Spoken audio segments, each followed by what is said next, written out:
Good morning, Tuckiana. We're glad you're sticking with us here at 6 a.m. on your Tuesday. I'm Grace McKenna. And I'm Jim Stratman. Thank you for joining us here on WHAS11 and WHAS11 Plus as we get set for, well, if you step outside, Matt, it's going to look like the same day as Monday. That's right. Yeah, another round of cloudy skies to start off our Tuesday morning this time. And today looking very similar to how yesterday shaped up. A bit of a cloudy start.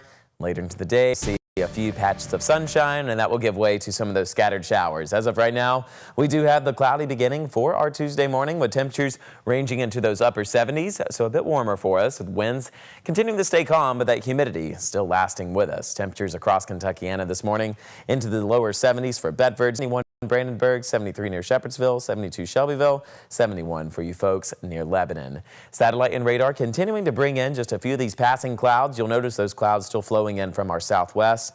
Along with that are a few isolated showers trying to develop their way across Kentuckiana. The most recent ones here in southern Indiana making their way closer into Scottsburg. A few of you will wake up to some very light isolated shower activity that will last for just a few moments before we just see mostly cloudy skies continue to take over our skies for the rest of the morning time. So you can expect an overcast start to our Tuesday morning. Into the afternoon, we'll see these clouds give way to a few patches of sunshine, but also by the later afternoon hours, so whenever we'll start seeing some of those scattered showers and thunderstorms begin to pop up, very briefly lasting, and then we'll see them quickly fade away just into the later hours of the evening into the start of the night. So we are going to stay in this pattern as we go into the next upcoming days. Keep in mind temperatures will be reaching the upper 80s for this afternoon, and keep in mind also those scattered showers will be developing later into the day. That's a quick look at what you can expect for today. More weather details coming up. Here's a quick check of traffic this morning. So far, we're looking good to go on all of our major interstates and roadways. If you're trying to hop on I-65 or I-64, the Watterson, anything within the next few moments, you're looking good to go. Grace, Jim. Matt, thank you. We turn now to Sunday's deadly church shooting in Lexington. We're getting a first look inside that church. Authorities say that the shooter was going in looking for the mother of his children, but when she wasn't there, he opened fire on others instead. That incident began Sunday morning around 11:30 near Lexington's Bluegrass Airport, just across from Keeneland. Police say the suspect, 47-year-old Guy House, shot and injured a Kentucky state trooper during a traffic stop before he fled and carjacked someone miles away. After that, he went to the Richmond Road Baptist Church, which is near the Fayette County line, where he killed 2 women and injured 2 men, including the pastor. This video from inside the church shows the pews still filled with what people left behind on Sunday. You can see things like bags, hats, pillows, hymnals, even a pair of shoes. Lexington police say officers shot and killed House at that church. We've since learned that House had open warrants for his arrest, and just 5 days ago, he was placed on the Fayette County Sheriff's most wanted list. Family members of the victims say House was in a past abusive relationship with one of their sisters, and they have 3 children together. 72-year-old Beverly Gum and her 34-year-old daughter, Christina Combs, were the 2 killed. He shot over my son who was in a bassinet and killed my mother. I was holding my sister's baby because she was like, hold her, I'll go see what he wants. And so, yeah. And I think the only reason why he didn't shoot me was because I was holding the baby. But I have no clue. House allegedly told his initial target, Angel, that he would hurt her family. When Angel wasn't at the church, he shot her mother and her sister instead. Angel told ABC News House's addiction and mental health conditions played a role in that situation. He just had a really hard life, you know, and was addicted to drugs and a lot of stuff like that. So it was just a combination of mental illness and drug addiction and things that had happened in his childhood. He faced a lot of trauma too. So, you know, it's a hard thing. It is a horrible loss for every angle of the situation. We're told that one of the 2 men shot inside that church was taken to the hospital in critical condition, while the other victim and the state trooper were in stable condition. So far, there have been no updates on how they are doing. No shots fired. That's what LMPD is saying after reports of an active shooter last weekend at the Kentucky Expo Center. It sent people running out of the building and led to the cancellation of a youth basketball tournament that day. This was during the Run for Roses tournament, which is the largest youth basketball tournament of its kind in the country. Gabe Gonzalez is here in studio with us. Now, Gabe, if no shots were fired, what was the reason for the panic? Hey, good morning, Jim and Grace. According to LMPD, officials believe the panic started when a ceiling tile fell, hit a chair, and caused a loud noise. At the same time, someone was experiencing a medical emergency. Then another person pulled the fire alarm, adding to that chaos.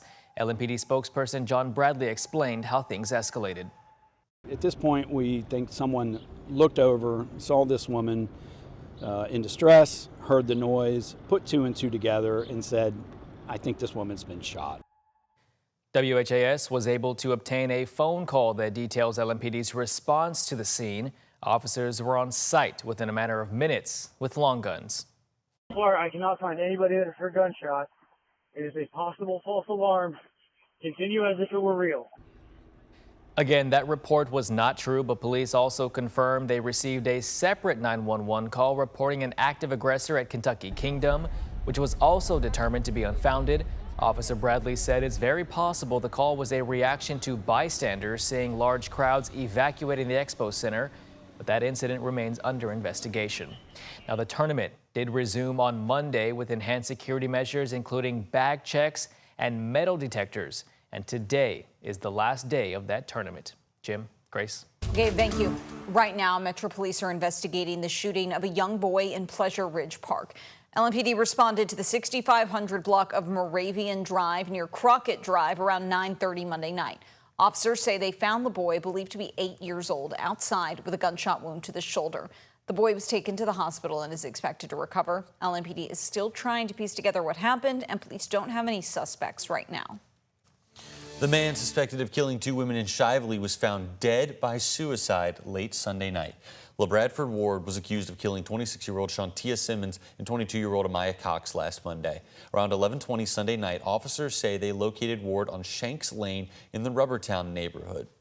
Shively police later confirmed that he died at the scene from a self-inflicted gunshot wound. The department has published had published a reward for Ward's arrest before his death. Kentucky Senator Mitch McConnell says he wants to close a loop created in the 2018 Farm Bill that legalized hemp farming here in the U.S. McConnell originally pushed for that bill, effectively reviving hemp farming across America. But now he says there's a loophole in the law allowing for the sale of more intoxicating THC products, such as Delta 8, that feel a little bit more like cannabis than CBD products normally do. Now, McConnell wants the FDA to set a limit on how much THC ends up in the final CBD product. That has allowed for intoxicating hemp-derived synthetic products to be made and sold across our country. McConnell also criticized what he calls, quote, deceptive and predatory marketing towards children on the packaging for those THC products. We spoke to the president of Kentucky Heritage Hemp, who says the current federal THC cap is 0.3%, which is the same cap that Kentucky has on the THC that naturally occurs in hemp flowers. Any lower, and she says, it would kill our business. We don't need to wipe out the entire industry to address this singular problem, and it is a problem. While Peterson supports regulation on the THC products, she says that eliminating traces of THC in CBD is just unfeasible due to how costly it is.